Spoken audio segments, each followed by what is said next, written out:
तो स्टूडेंट्स, आज हम आपको एथिल अल्कोहल या एथेनॉल के बारे में बताएंगे। एथिल अल्कोहल एथेनॉल का जो फार्मूला होता है, मॉलिक्यूलर फार्मूला, वो C2H5OH होता है। इसका संरचना सूत्र इसका होता है। और जो स्ट्रक्चर आप बनाते हैं उसमें 2 कार्बन होते हैं। इस कार्बन के वैलेंसी एक OH ग्रुप इसमें लगा रहता है और 5 हाइड्रोजन होते हैं। ऐसे आप इसकी संरचना बनाइएगा। ये क्लास 10th और सेकेंड ईयर दोनों में है। इसका आज हम आपको मेथड ऑफ प्रिपरेशन कैसे बनता है, इसका रिएक्शन दिखाएंगे, कैसे किसके साथ क्या रिएक्शन है।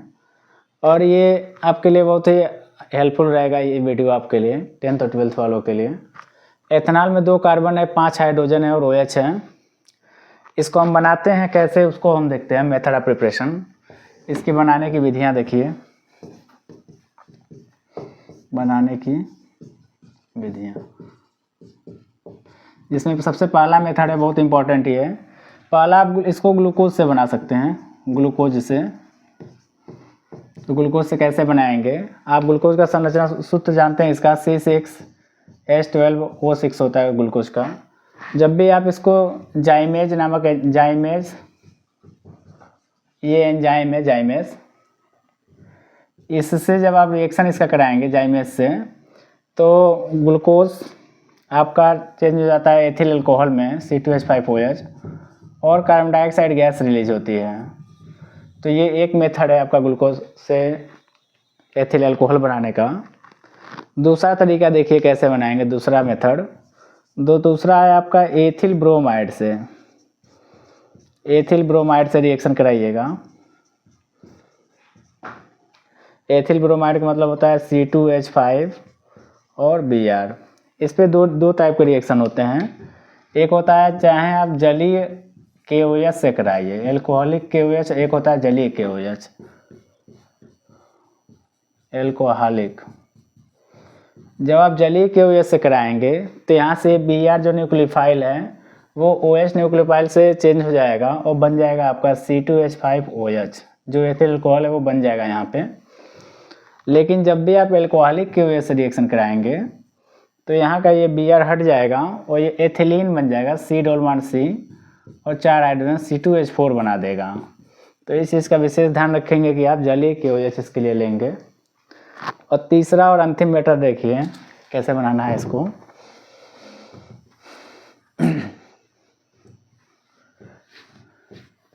तीसरा मेथड है इसका एथिल एसीटेट से बनाइएगा। एथिल एसीटेट से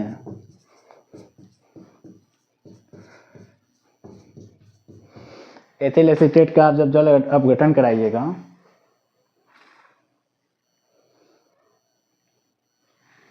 देखिए एथिल एसीटेट का सूत्र होता है एथिल के लिए। एसीटेट पहले लिख लीजिए CH3COO, इसको बोलते हैं आप एसीटेट।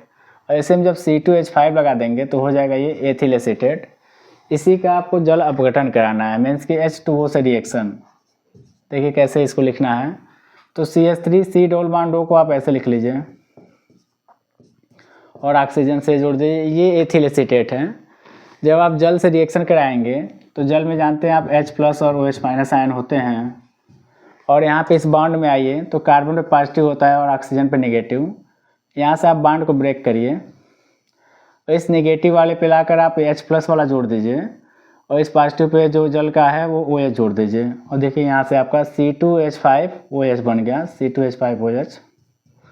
एथिल अल्कोहल यहाँ से तैयार हो गया। अब फिर क्या और बन जाएगा, तो CH3C डबल और इससे OH भी जुड़ जाएगा, यानी एसिटिक अम्ल भी बन जाएगा इससे। तो ये मेथड ऑफ प्रिपरेशन था अल्कोहल बनाने की 3 विधियाँ। पहला आप ग्लूकोज से बनाए हैं, दूसरा एथिल ब्रोमाइड का जलीय KOH से रिएक्शन है ये, और तीसरा और अंतिम मेथड है आपका एथिल एसीटेट के जल अपघटन से। अब हम इसके केमिकल प्रॉपर्टी को बताते हैं, रासायनिक इसके जो गुण हैं उसको देखिए।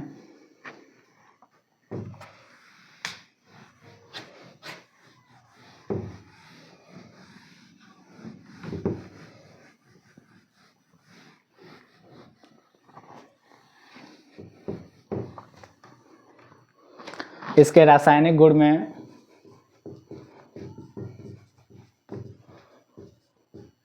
मीन्स एथिल अल्कोहल मेटल के साथ कैसा रिएक्शन करता है। जैसे पहला रिएक्शन आप पढ़ेंगे सोडियम मेटल के साथ, दूसरा आप इसका रिएक्शन पढ़ेंगे कि एसिटिक अम्ल के साथ इनका क्या रिएक्शन है। तीसरा आप इसके साथ पढ़ेंगे H2SO4 के साथ कैसा रिएक्शन है। चौथा आप इसे पढ़ेंगे कापर और रेड हार्ट कापर लिख लीजिए, रक्त तप्त कापर। और चौथा आप पढ़ेंगे इसी में इसका ऑक्सीकरण से क्या क्या उत्पाद प्राप्त होगा आपको। जब भी आप एथिल अल्कोहल का सोडियम धातु से रिएक्शन करेंगे C2H5OH, और जब ये सोडियम मेटल यानी इसके साथ रिएक्शन करेंगे तो यहाँ से CH को हटा दीजिएगा और C2H5O बन जाएगा। इसको आप बोलते हैं sodium elk oxide, sodium elk और एथॉक्साइड यानी सोडियम एथॉक्साइड इसका नाम है। पहले वाले में आपका जब भी एथिल अल्कोहल से सोडियम मेटल का रिएक्शन करिएगा तो सोडियम एथॉक्साइड प्राप्त होगा। लेकिन दूसरा रिएक्शन देखिए, दूसरा रिएक्शन जब भी आप इसका एसिटिक अम्ल से रिएक्शन होगा तो इस अभिक्रिया को आप बोलते हैं एस्टरीकरण। जब भी आप अल्कोहल का किसी एसिड से रिएक्शन करेंगे तो एस्टर बनता है और जल बनता है। इस रिएक्शन को हम बता रहे हैं। देखिए इसको मिटा के यहाँ पर ऊपर बताते हैं। ये हो गया आपका CH3CH2OH एथिल अल्कोहल है ये।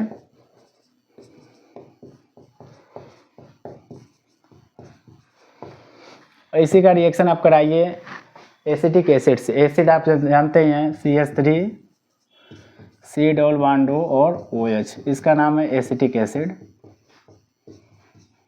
एसिटिक अम्ल। आप पढ़े हैं एस्टरीफिकेशन, एस्टरीकरण अभिक्रिया पढ़े होंगे। जब भी आप अल्कोहल की अभिक्रिया किसी अम्ल से करेंगे तो एस्टर बनता है। देखिए आप अच्छे से यहाँ से जो H है उसको निकाल दीजिएगा और यहाँ से OH निकाल दीजिएगा।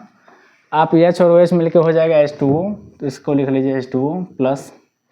यहाँ बच क्या गया तो CH3 C double bond O, इसको लिख लीजिए CH3 C double bond O बचा है। इस कार्बन से आप इस ऑक्सीजन को जोड़िए और ऑक्सीजन C2H5 यानी CH3 जुड़ा है तो C2H5, और इसका नाम क्या हो जाएगा, ऑक्सीजन के इधर 2 कार्बन है, ऑक्सीजन के इधर भी 2 कार्बन है, तो इसका नाम हो जाएगा एथिल एल्केनोएट यानी एथिल एथेनोएट। इस एस्टर का नाम हो गया एथिल एथेनोएट। ये आपका तीसरा रिएक्शन हो गया कि दूसरा है ये एस्टरीफिकेशन वाला। अब देखिए तीसरा महत्वपूर्ण अभिक्रिया सल्फ्यूरिक अम्ल से।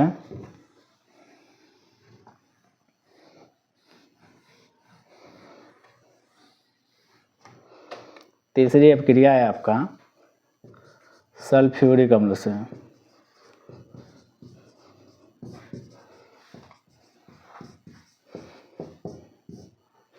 एथिल अल्कोहल का सल्फ्यूरिक अम्ल से 2 रिएक्शन होते हैं, वो टेम्परेचर के ऊपर डिपेंड करता है आप इसके लिए क्या तापमान ले रहे हैं।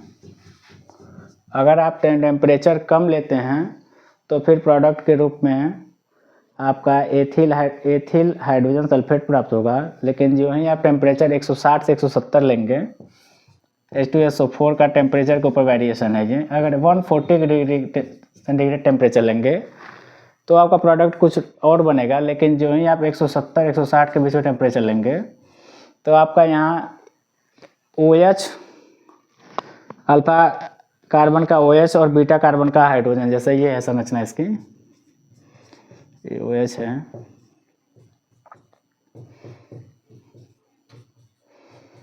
जिस कार्बन से OH लगा उसको अल्फा कार्बन, तो इसके बगल वाले कार्बन को बीटा बोलते हैं। तो अल्फा का आप हाइड्रोजन हटाइएगा OH और बीटा का आप H हटा के H2O हटा दीजिएगा यहाँ से, और एथिलीन बन जाएगा C डबल बॉन्ड C और यहाँ से H यानी C2H4 बन गया। लेकिन जब आप टेम्परेचर कम रहेगा तो आप एथिल हाइड्रोजन सल्फेट बनाइएगा, यहाँ से H हट जाएगा और बन जाएगा यहाँ पे C2H5HSO4 यानी एथिल हाइड्रोजन सल्फेट इसका नाम है।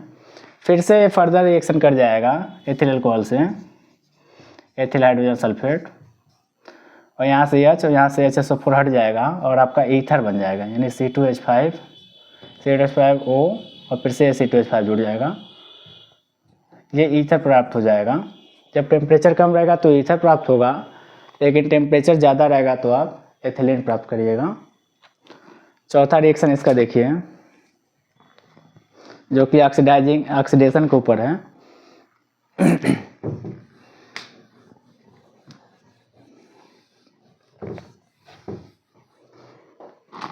चौथा रिएक्शन है ऑक्सीकरण के ऊपर। बहुत बेसिक सा नॉलेज है इसके लिए कि जब भी आप एल्कोहल का ऑक्सीकरण करेंगे, ये एल्कोहल है CH2OH एल्कोहल।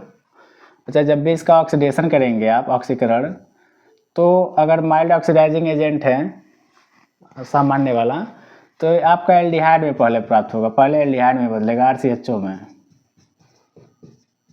आपका फिर से ये ऑक्सीडाइज हो जाएगा एल्डिहाइड और आपका अम्ल प्राप्त हो जाएगा RCOOH, ये कार्बोक्सिलिक अम्ल प्राप्त हो गया।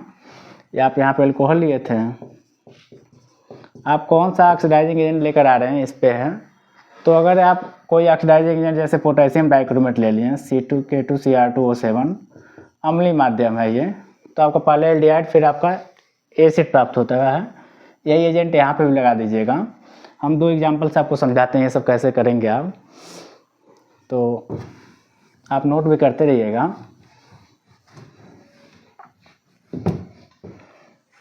देखिए, जैसे ये आपका है, मान लीजिए 1 कार्बन का एल्कोहल हम ले लिए CH3OH, इसका अगर ऑक्सीडेशन करना है तो आपको पता होना चाहिए कि 1 कार्बन का एल्कोहल और CH3OH है, इसका एल्डिहाइड क्या हो जाएगा।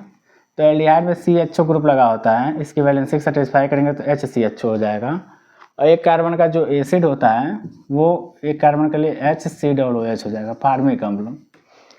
1 कार्बन का एल्कोहल है मेथनॉल, ये फॉर्मेल्डिहाइड है, ये फार्मिक एसिड है। ऐसे हम 2 कार्बन का अगर ले लेते हैं CH3CH2OH, इसका अगर ऑक्सीडेशन करेंगे तो आप 2 कार्बन का, ये 2 कार्बन का देखिए 1 और 2, 2 कार्बन का एल्कोहल है, तो 2 कार्बन का आप एल्डिहाइड बना लीजिए, यानी CH3 इतने को बदल दे रहा है। देखिए यहाँ पे भी इस CH3 को ऐसे लिख सकते थे कि HCH2OH, इतने को बदलें CHO में, ऐसे CH3 यहाँ पे CHO लिख लीजिए। 2 कार्बन का एल्डिहाइड हो गया, जिसको एसिटैल्डिहाइड बोलते हैं, एसिटैल्डिहाइड। फिर से इसका अगर ऑक्सीडेशन आप करा देंगे तो 2 कार्बन का जो एसिड होता है इसको बदल लीजिए, यानी CH3COOH में, ये हो गया आपका एसिटिक अम्ल। तो ऑक्सीडेशन में हमेशा ऐसा प्रोडक्ट प्राप्त होगा। लेकिन यही ऑक्सीकरण अगर हम दूसरा एजेंट एक लेकर आएँ, रेड हॉट कॉपर से, रक्त तप्त कॉपर से, मीन्स जब भी आप एल्कोहल लेकर आएँ RCH2OH और 300 डिग्री सेल्सियस ताप रहे कॉपर की उपस्थिति में, तो ये भी एक ऑक्सीडाइजिंग एजेंट ही है और ये आपका एल्डिहाइड में बदल जाएगा, RCHO में बदल जाएगा। ये एल्कोहल के बेसिक कुछ रिएक्शन थे, एल्कोहल बनाने की विधियाँ थी, इसके रासायनिक गुण थे।